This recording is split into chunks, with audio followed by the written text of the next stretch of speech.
l'auteur à l'écoute de ses lecteurs.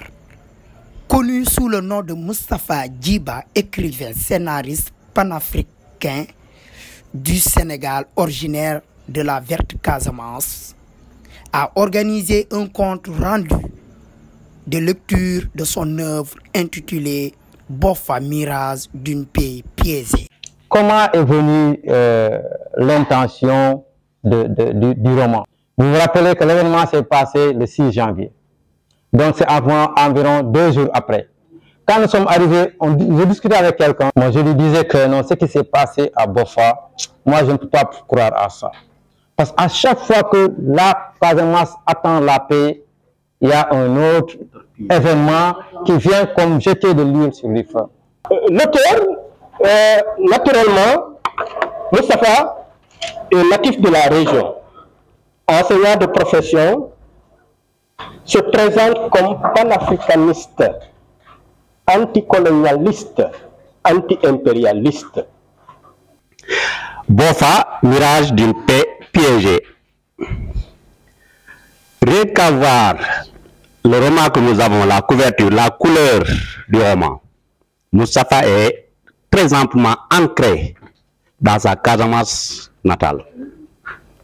Et par là, la couleur verte symbolise cela suffisamment.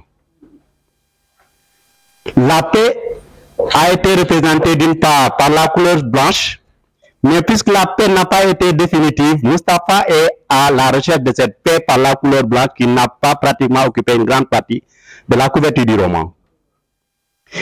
Et les prières vont dans ce sens. C'est plus que Bofa. Il parle de la paix en Casamance, à Ziguinchor. De ce qui s'est passé, il parle de l'histoire. Donc, en tout cas, il a même parlé de l'actualité aussi. Voilà. Le premier livre que j'ai lu intégralement, depuis le mois de mai. Oui.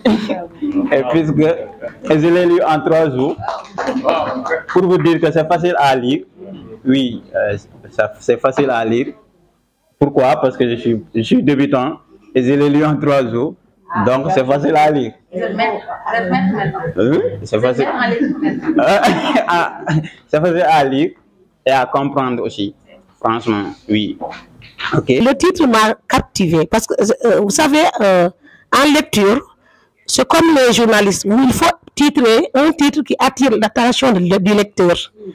Lorsque j'ai vu l'affiche Bofa, mirage d'une paix piégée, je me suis dit, mais tiens, que veut dire Djiba dans ce livre-là? À mon humble avis, le titre est très évocateur et arrache notre attention. Et le titre englobe avec intelligence cette troisième main. Le titre Bofa, avec les écritures entassées de sang, c'est bien parce qu'on sait tout ce qui s'est passé à Bofa, même si on ne connaît pas le fond, mais en réalité, on sait qu'il y a tuerie à Bofa. Qui en est l'auteur, on ne sait pas. Mais avec Bofa en rouge, ça nous parle. Il y a quelque chose qui est dans ce livre. Franchement, si tu n'oses pas, tu ne peux pas l'écrire. Et c'est bien que l'auteur ait pris cet engagement d'écrire sur un sujet qui bouillonne, un sujet qui pour d'autres peut fâcher, un sujet qui peut susciter même la curiosité. Le titre m'a eu un peu... J'ai eu un peu peur parce que bon, c'est une histoire qui a un peu secoué la Casamance. Quand je l'ai vu, dans ma chambre même, je ne le mettais pas comme ça, je mets comme ça, quoi. Bofa, c'est un problème, bon, maintenant. C'est récent. C'est qui, bon, à dire, en plus, on le vit jusqu'à présent. Ma kodon wax sama bop di ko nek ki dafa am fit de li lo xamantene parfois dina dekk ay sujet tabou mais mom mu osé bind ko, tu vois, en plus nar ko def cinéma. Et pourquoi pas le mettre sur scène? C'est voilà, un comédien, c'est toujours ça le souhait. S'il lit un roman ou bien une œuvre, son souhait c'est de le mettre sur scène. Essayer de faire profiter un maximum de population de cible. Si je lis, c'est comme je suis là devant un écran. En lisant le livre, c'est comme si on suit un film. À chaque fois qu'on ferme le livre pour aller faire quelque chose, c'est comme si on a éteint la télé. Quand j'ai lu Suntukun pour une première fois, j'ai dit à Djiba, mais attends, Suntukun, on peut réaliser un film de Suntukun.